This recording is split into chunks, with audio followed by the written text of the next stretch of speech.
When it comes to news coverage, I think it's safe to say that the President of the United States is the most covered individual in the history of the press and mass media. Almost every statement from a president is news, and it's often international news. With that amount of scrutiny comes the opportunity to communicate a message and the necessity to manage that message as it relates to furthering diplomatic or policy goals or other presidential priorities. In the modern era, the White House communications operation has become large, complex, and central to any administration's prospects for success. This week on Dialogue, managing the president's message.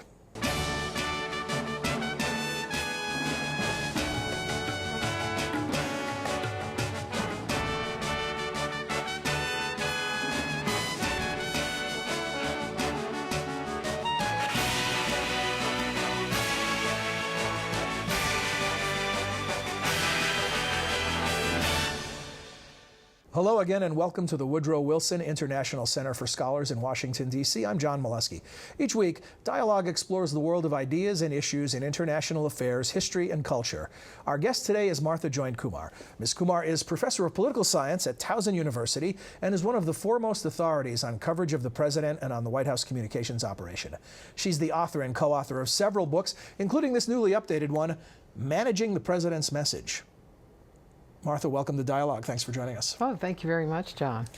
In reading the book, and I think you even use this phrase in here where you say that communicating is central to governing. The question it raises for me is how central? I mean, in this media-saturated environment, it almost seems like they could become one and the same at times. It's very important for a president to be able to get to the public. He has to be able, in a democracy, he has to be able to communicate with the public and have them understand what it is he's doing, what his priorities are, and why he's doing what he's doing. If you look at the number of times a president speaks today, it is enormous. They're going to be working on different issues each day and appearing before the public, sometimes more than once.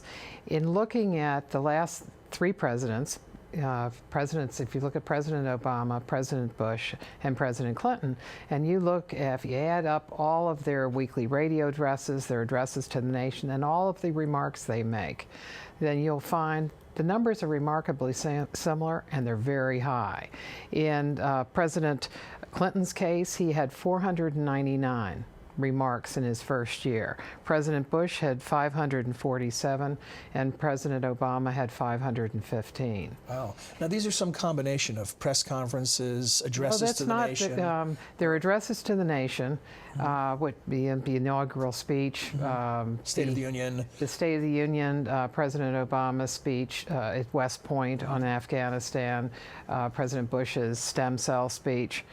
And all the remarks they make, say in the Rose Garden, these are not ones to the press. I keep separate combinations of those, and so these are just directly to the people. We'll talk about those. Those are remarks that they make, and at one time the remarks weren't carried. Say during President Eisenhower's time, the president didn't speak as much as he does now. I mean, he probably had in a year and a half. Today, what a president has in a year and a half, the number he had in his whole 8 years, because he had maybe about 700, and the president today, of course, is speaking so often. Now with cable television, the president's remarks also appear on television, so the president is a constant presence in people's lives. It would seem to me that one of the most difficult things to get right is how much is too much or how much is not enough. And if you remember back in the early days of the Obama presidency, early days, it's just over a year old. That's right.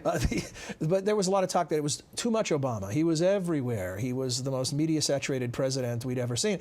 Then when things were going south in the healthcare debate, people were saying, well, Obama's not out there enough fronting this. So how do you get it right? That's right. It just shows that it's very difficult to dial it correctly, and I think in a lot of ways it's not just how often you're on, but also what it is you say.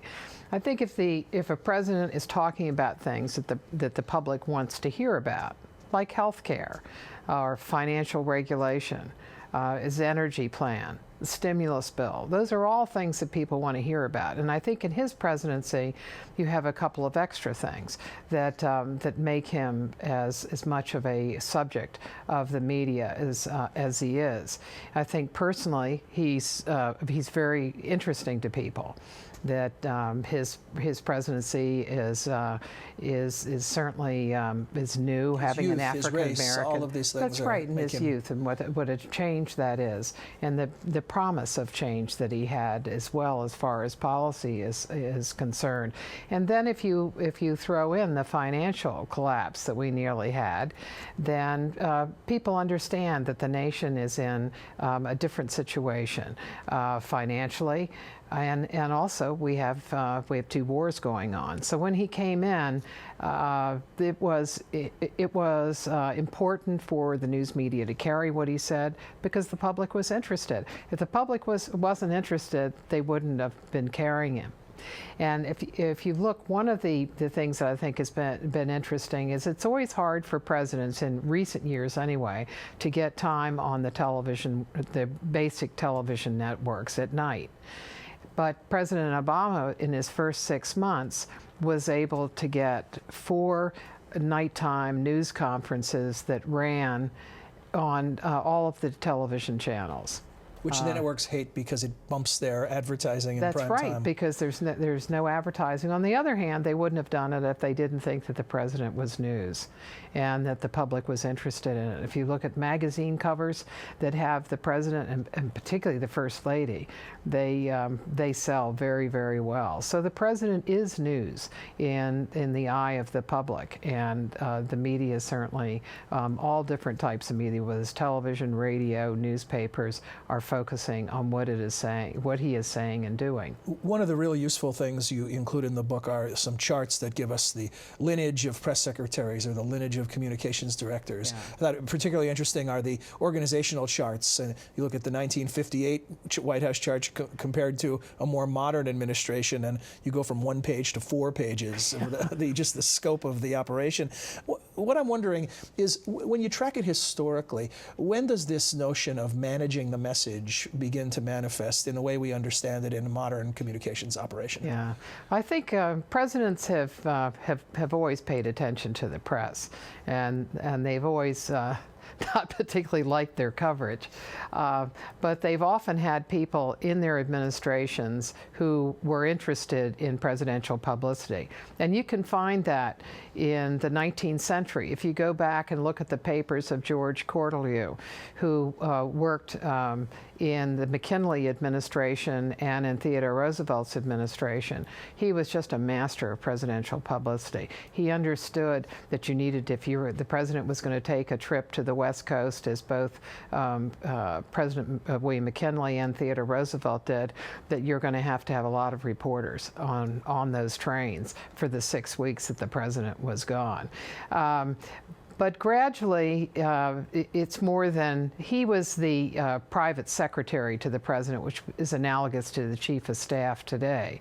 And the chief of staff is certainly interested today in publicity, but now there is a whole structure that develops as more money is provided to the White House for staff. There's more of an opportunity to create slots for communications. So in 1929, with a new increase in the number of staff to the White House in the Hoover administration, the first aide whose job was specifically to deal with the press is established. And so George Akerson became the first person we think of today as a press secretary.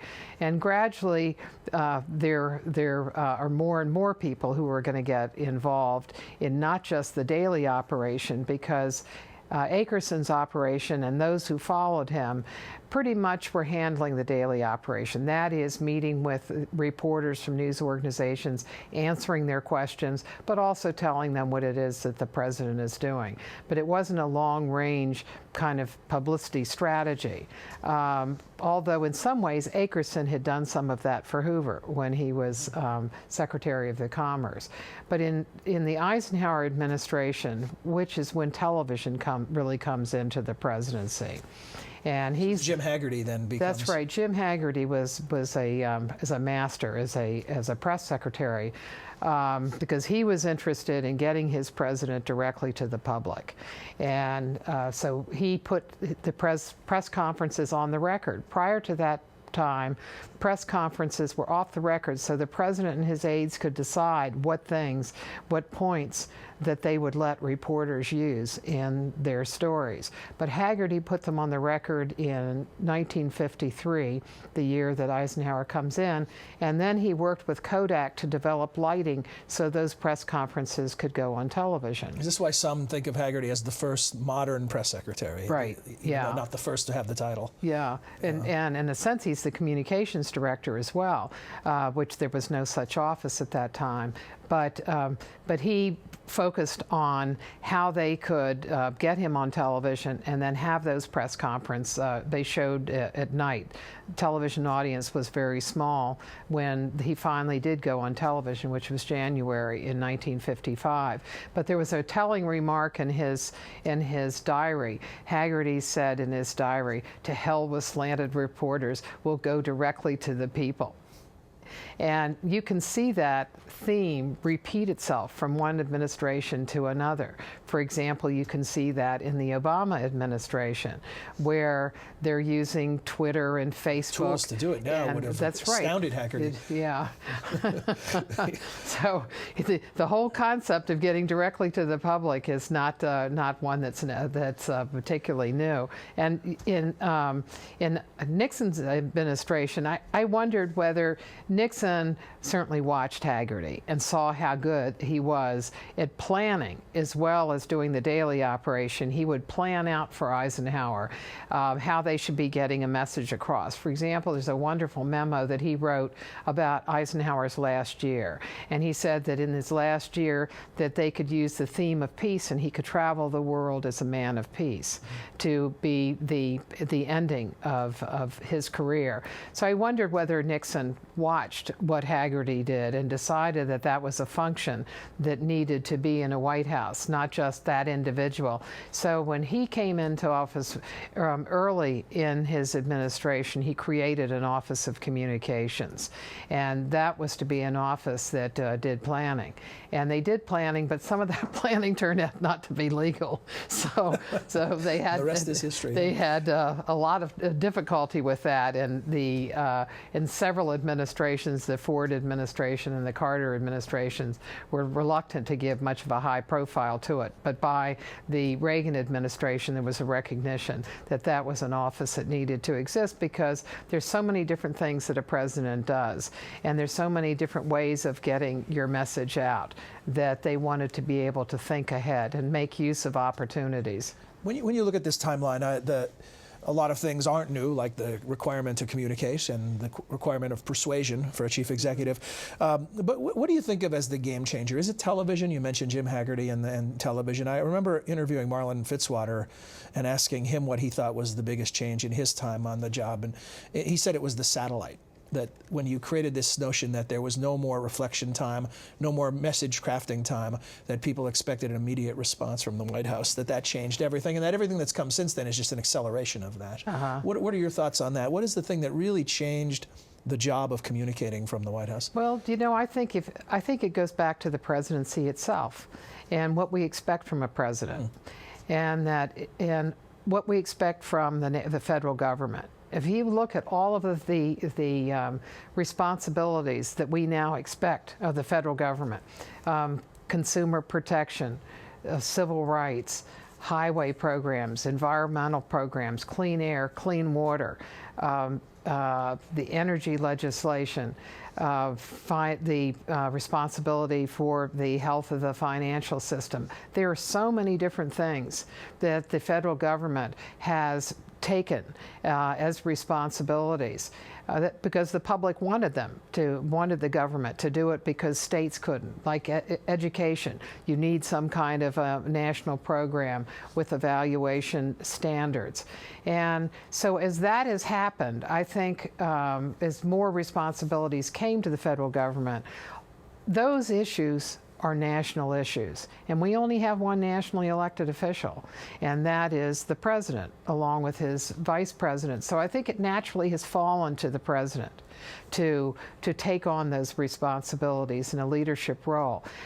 Even the minority expects that. If in President Obama's State of the Union message, there were Republicans that held up cards that said, I guess it was the health care when he spoke to a joint session of Congress. There were Republicans that held up signs about the health care bill. Where's the health care bill? Well, when the framers of the Constitution were writing the document, the Congress is Article 1, because that was to be the institution that would legislate. And yet here, even the minority expects the president to be the one that is the initiator on the large issues. And so I think there, in a sense, there is a gap between the expectations that everybody has and the power that he has. Kennedy talked about a year and a half in office, and he talked about how the Senate looked a lot more powerful from this end of Pennsylvania Avenue than it did when he was there. Senate, yeah. Yeah. And so I think it really is dealing with the functions of government and nature of the presidency, and also you could put in to that mix presidential campaigns. Presidential candidates say they are going to do certain things, and they become responsible for an agenda, that they're responsible for the health of the economy, even though that's very difficult for them to do, or to provide health care legislation, or education, or energy. All of that. When you mentioned the State of the Union and Republican members holding things up to be seen by the cameras, not just by the president, right. It reminded me of the whole notion of the power of the image. And you have a quote in the book when you're interviewing Karl Rove, and he talks about Michael Deaver reminding them to turn down the sound. It's a good day if the images worked for the Reagan White House. Talk to us a bit about Deaver and that whole operation. Many see that as really upping the ante on the sophistication of manipulation of the image, certainly, and some other aspects of communication. Well, he did the long-range planning, and they thought out in terms of not just what the president was going to do, but how were they going to create an image that people would understand what it was that the president was doing. Because there's so many different things that come into people's lives. Television is different than when Eisenhower was president. When Eisenhower would speak, people would stop and listen. Today, that's not the case. Often people have television on and they just have it as a background noise. How do you get across what it is the president is doing? And I think since that time, certainly since his time, of Deaver's time as a communications staff for President Reagan, that everyone has realized, that all the presidents realized that that is a function that needed to be performed. I think that Haggerty understood a lot of that, and I think also that George Corleone back in McKinley's administration understood image too. He understood how important it was to bring photographers, for example, onto those trips. So in one of the trips that they took to the West Coast, he made sure that there was a car on their train that had a dark room in it, so that those photographs could come across. So he understood that the image of the president is crucial. In the to see how the Deaver approach is still with us. In the Bush administration, there was a person who had worked for several networks, ABC and NBC, and who had worked for George H.W. Bush, a man named Scott Sforza, who did a lot of work on their communications and how to take the president and get him on television and get the message on the screen. And so one of the things that they did was that they were interested in, Scott said that one of his tests was if you could walk by a store that had, let's say, an electronics stores and had all the televisions on, and the president was on it, that you should be able to, if in designing his communications, you should be able to have whoever's walking by, and who obviously is not going to hear the sound, know what it was that the president was doing. And so one of the ways they would do that was through their background, the wallpaper that they put behind it. So, for example, when President Bush introduced his education legislation, they called it No Child Left Behind.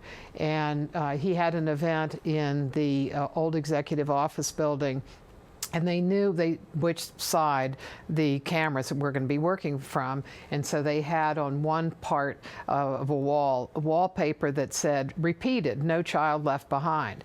And so you knew that that's what they were doing. Not even subliminal, direct. That's right. Who could be against very leaving direct. children behind? So they went down to the point of making sure that there was enough of a picture that you could see the background behind. So if the president was at an event where he was going to be doing promoting business, that there would be the tractors and everything else of the small business. So in order to do that, Scott designed a new podium that it's flat across here, and then it goes down, and all the wiring is inside here. And the benefit of that is that you can see all here what is in the background, and so that is good for the picture. So what he was particularly interested in was the wide shot that was done by cable, because he knew that the networks weren't going to use as much of it as cable would. And so he wanted to make sure that they had that cable shot. Because once cable comes on, CNN came on in the early 1980s, but Fox and MSNBC come on in 1996. And so they began taking whatever the president said. So any of the remarks he said, they were there. So you had some competition between them, and all of them were using him. But you know, if you don't get this right, this is the classic double-edged sword. As you were describing this, I was picturing President Bush on the aircraft carrier with mission accomplished behind him, an image that I'm sure must haunt that administration to this day. Yeah, and they had a lot of different reasons of why they had it there. They said, well, you know, the troops wanted it there because they had been at sea and they were just coming back from sea, and I thought I talked to several people about it, including Scott, and I think in his case he was working on the technical aspects of what that picture looked like, and in particular they had a new kind of technology that could send pictures to the satellite, could send the video to a satellite even while the ship was moving. So the ship was moving at the time. They didn't have to stop for it. And so he was working hard on getting all of that together. And the colors and the rest of it they had. If you remember, they had people in different color uniforms, right. And it was a beautiful picture. It was. Just the content is what came back to haunt them. But I think in any administration that you can get caught up in the technology, and what you really have to think about is, what is the message? What is it that you're trying to say? What are your priorities? Why are you in favor of a certain position? What is it, for example, that healthcare is going to do? A healthcare reform. And I think that in the summer they got lost on that. That that the White House was assuming that Congress was going to be so involved in writing the bill that they couldn't talk about what the specifics of the legislation would be. But I think where they missed was, what they could have done is saying, look, we've got a health care crisis here, and here are 6 big issues that we have, and then talk about each one of them one by one, and have people come forward to use as examples of that problem. So if you have medical bankruptcy, and this is something they did all the time in the Clinton administration, if you had medical bankruptcy, bring in 10 families that had gone bankrupt over medical issues, have them talk, and then have them go to the White House stakeout and talk to reporters and answer reporters' questions of how they got into that situation. And then you have the human element within that policy, and reporters talking about it. Telling a story is ultimately what you're describing. Yes, that's right. You know, we're shockingly short on time. I'm always surprised when I get the time cue and realize how quickly the time has gone by. But one of the things I want to ask you about is the wordsmiths, the people who write the words the president speaks. That's still an important part of this whole communicating of a message. In your interviews and working with people, how important are the speechwriters, those people who come up with the terms, like No Child Left Behind? The speechwriters are very important, and they work together with policy people, and some of them are policy people themselves. But the president himself is going to be very involved in the writing of speeches. For example, I looked in the Reagan's records on his speech to the both houses of Parliament, and I went through his handwriting file. So you got to see his I could notes. see the notes that he made and the changes he made, and he worked on that speech for some while. And the changes he made, I thought, were very interesting because they just increased the level of the language. He brought in euphonious words so that a sentence really would sing. And as an actor, he knew how to deliver a speech, and he spent a lot of time on it. Was he the great communicator? Was he the best at this? I mean, sure, Bill Clinton is no slouch. Barack Obama is no slouch. Right. I think they've all been good in their particular ways, but I would say that Reagan put more attention to it. And one of the things you find in a White House is that a White House reflects a president. If a president is interested in speeches, his staff is going to be interested in them as well. And one thing that Reagan had that his successors hadn't is everybody knew what his core issues were. I mean, you could go back and think about him. You know, he wanted to cut the size of the federal government. He wanted to not destroy what he called the evil empire, but he certainly did. He wanted to decrease the military budget. And so you had a sense of what it is he was about in privatization. And so all of his staff, including his speechwriters, knew that. And it became easier for them to write speeches because they knew coming in what he thought. Final 30-second thought. Every president establishes some precedents. What has this new president done already, maybe in terms of social media or other things that you see as trends moving forward? I think making use of the latest technology. I would say that all presidents are doing that, like Cordelia, when photography became important, having used it for the president. But with Obama, you have Twitter, Flickr for photographs that they send out, Facebook. And of course, his message is now on the internet. His weekly message is on the internet. Moving closer to Jim Haggerty's dream of eliminating the filter beyond the press. But you always have to remember, it's the message that's important. It's what it is, the policy, that is going to be important. Great final thought, Martha. Thank you. And this is the book, Managing the President's Message. To those of you watching on MHZ or listening on radio, we appreciate your comments and encourage you to share them with us. You can do so by sending email to dialogue@wilsoncenter.org. We'll return next week with another edition of Dialogue. Until then, on behalf of the Dialogue production team and all the staff of the Wilson Center, I'm John Molesky. Thanks for watching. Dialogue is a co-production of the Woodrow Wilson International Center for Scholars and MHZ Networks. Dialogue is available via broadcast, cable, satellite, and telco on MHZ Worldview throughout the United States. To see how to watch where you live, visit www.mhznetworks.org.